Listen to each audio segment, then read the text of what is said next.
네, 9월 26일 목요일 기도를 돕는 그 사랑 매일 묵상 시작하겠습니다. 오늘은 시편 71편 19절에서 24절입니다. 20절에 보면 우리에게 여러 가지 심한 고난을 보이신 주께서 우리를 다시 살리시며 라는 그런 구절이 있습니다. 그러니까 이제 고난 속에서 하나님을 바라보는 그런 기도라는 거죠. 그래서 심한 고난을 보이신 주께서 우리를 다시 살리시며 라는 제목으로 말씀을 좀 나누겠습니다. 첫 번째는 고난 중에도 주를 신뢰하는 거죠. 하나님이여 주의 의가 또한 지극히 높으시니이다. 하나님이여 주께서 큰 일을 행하셨사오니 누가 주와 같으리이까. 그 큰 일이 뭐냐? 우리를 향한 구원이죠. 우리에게 여러 가지 심한 고난을 보이신 주께서 우리를 다시 살리시며 땅 깊은 곳에서 다시 이끌어 올리시리이다. 인생을 살면서 심한 고난을 당할 때가 있죠. 아무리 예수님을 믿어도 이 심한 고난에서 너희를 해방시켜 주겠다, 심한 고난을 당하지 않도록 하겠다라는 그런 약속은 성경에는 없습니다. 예수를 아주 잘 믿는 사람이나 그렇지 않는 사람이나 심한 고난을 당할 때가 있어요. 심한 고난, 그것도 한 가지가 아니라 여러 가지죠. 땅 깊은 곳이라고 그렇게 이야기합니다.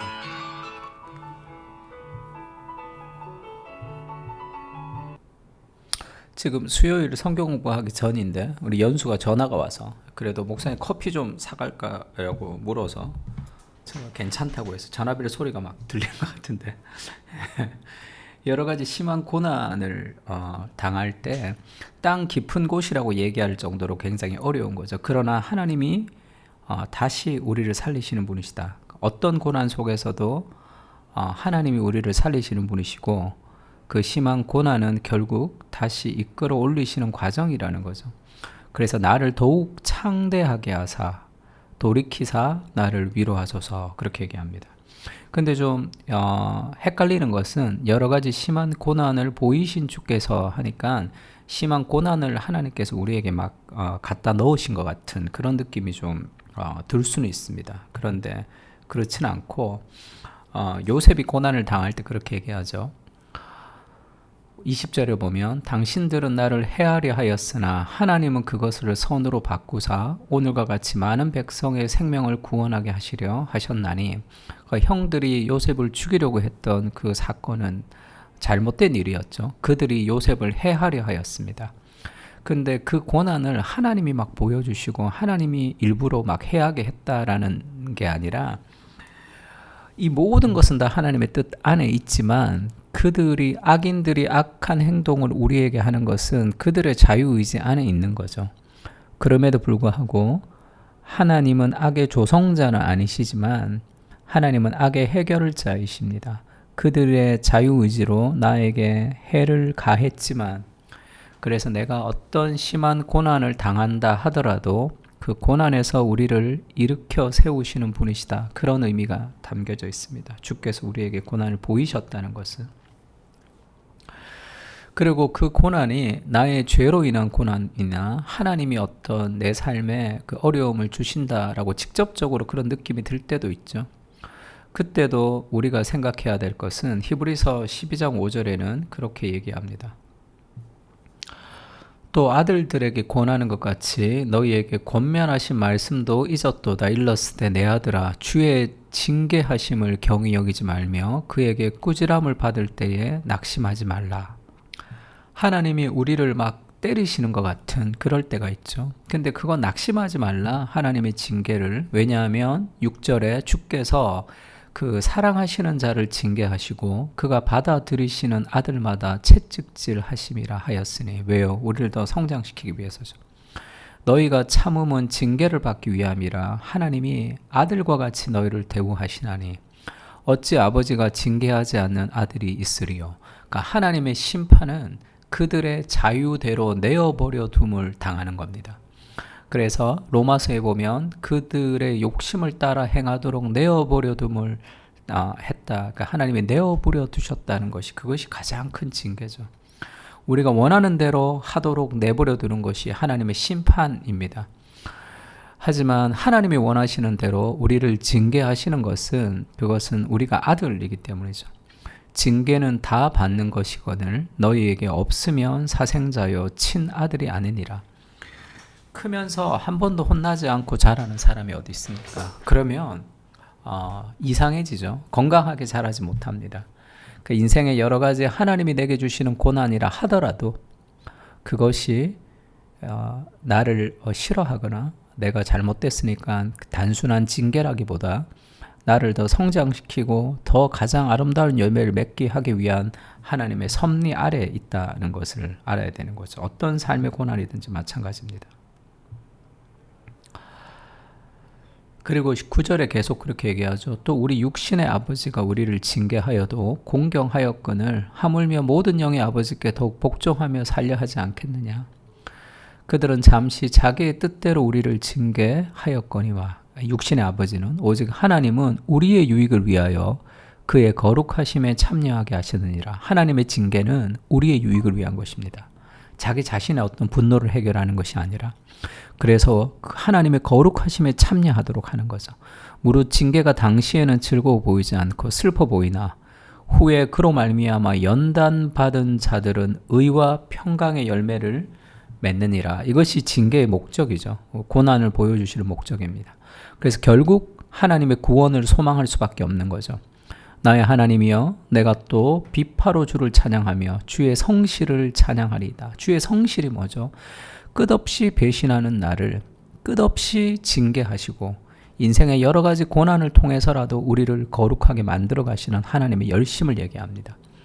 이스라엘의 거룩하신 주여 내가 수금으로 주를 찬양하리이다. 내가 주를 찬양할 때에 나의 입술이 기뻐 외치며 주께서 속량하신 내 영혼이 즐거워하리이다. 주께서 속량, 그 돈을 주고 우리를 샀다는 거죠. 그 구원하신 영혼이 즐거워하는 거예요. 나의 혀도 종일토록 주의 의를 작은 소리로 읊조리오리니 나를 모해하려던 자들이 수치와 무한을 당함이니이다. 나를 모해하던 자들이 결국은 나의 영광스러운 승리를 보면서 수치와 무한을 당하는 거죠. 마귀는 우리를 파멸시키려고 합니다. 그러나 하나님이 결국 우리를 승리하게 하시는 거죠. 내 원수의 목전에서 내게 상을 베풀어 주셨다 이렇게 얘기하죠. 원수의 목전에서 우리에게 하나님이 밥상, 이 테이블을 베풀어 주시는 그런 분이시죠. 그래서 우리가 고난 가운데 있지만 그 고난은 또 다른 소망을 보여주는 하나의 사인이다 이렇게 확신해야 되는 거죠. 생각하건대 현재의 고난은 장차 우리에게 나타날 영광과 비교할 수 없습니다. 그래서 피조물이 고대하는 바는 하나님의 아들이 나타나는 것인데 이 피조물이 허무한데 굴복하는 것은 자기 뜻이 아니요 오직 굴복하게 하시는 이로 말미암음이라. 그 바라는 것은 피조물도 썩어짐의 종로로 탄 데서 해방되어 하나님의 자녀들의 영광의 자유에 이르는 것이니라. 그러니까 이 땅은 고통이 있을 수밖에 없는 피조물의 이 탄식하는 세상 가운데 우리가 살고 있는 거죠. 그러나 장차 나타날 그리스도의 영광과 비교할 수 없습니다. 그래서 온 피조물이 이제까지 함께 탄식하며 고통을 겪고 있는 것을 우리가 아는 거죠. 그러나 이 땅은 고통스럽지만 우리에게 소망이 있는데 그 소망이 그리스도께서 우리를 가장 아름답게 인도하실 거라는 소망인 거죠. 그래서 보이는 소망이 소망이 아니니 보이는 것을 누가 바라리요. 만일 우리가 보지 못하는 것을 바라면 참음으로 기다릴지니라. 이 땅 가운데 고난이 있고 그 고난은 결국 우리의 유익을 위한 것이다. 성경이 얘기합니다. 그리고 이사야서 53장 10절에는 그런 말씀도 있죠. 여호와께서 그에게 상함을 받게 하시기를 원하사, 그러니까 그리스도를 하나님이 상하도록 하나님이 원하셨다는 거예요. 왜죠? 죄가 없는 그리스도가 상함과 고통을 받기를 하나님이 원하신 이유는 죄가 있는 우리를 회복시키기 위해서죠. 그러니까 그리스도가 하나님께서 그리스도가 상함을 받게 하기를 원하셨습니다. 그래서 질고 이 고통을 당하게 하셨은즉 그의 영혼을 속건 제물로 드렸다는 거죠. 속건 제물이라는 것은 누군가가 범죄하거나 물건을 훔치거나 잘못되었을 때 그거를 이제 다시 배상하는 거죠. 배상하는 그런 제사입니다. 그래서 25%를 더 줘야 되는 그런 배상이죠. 그러니까 우리의 허물을 그리스도께서 속건제물로 바치셔서 우리를 회복시키셨다는 거죠. 그래서 그리스도가 질고를 받으셨고 하나님이 그리스도가 고통받기를 원하셨습니다. 왜? 우리가 받아야 될 그 고통을 그리스도께서 받으신 거죠. 그래서 이 땅에서 어떤 고난도 우리를 무너뜨릴 수는 없습니다. 고난 속에 있는 모든 저주가 그리스도에게 다 간 거죠. 어떤 고통도 우리를 무너뜨릴 수는 없는 거죠. 그래서 고난 속에서도 주를 신뢰하게 하옵소서. 어려움은 고통스럽지만 내 삶의 모든 고난 속에서도 우리가 무너지지 않는 이유는 주께서 내 삶의 모든 곳에 주인이 되시기 때문입니다.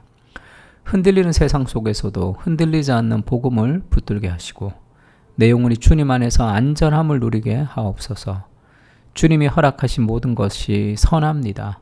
또한 아름다운 열매를 맺게 하실 주님의 선하심을 바라보며 오늘을 사랑하게 하옵소서. 아멘. 우리 시편을 가지고 함께 기도하겠습니다.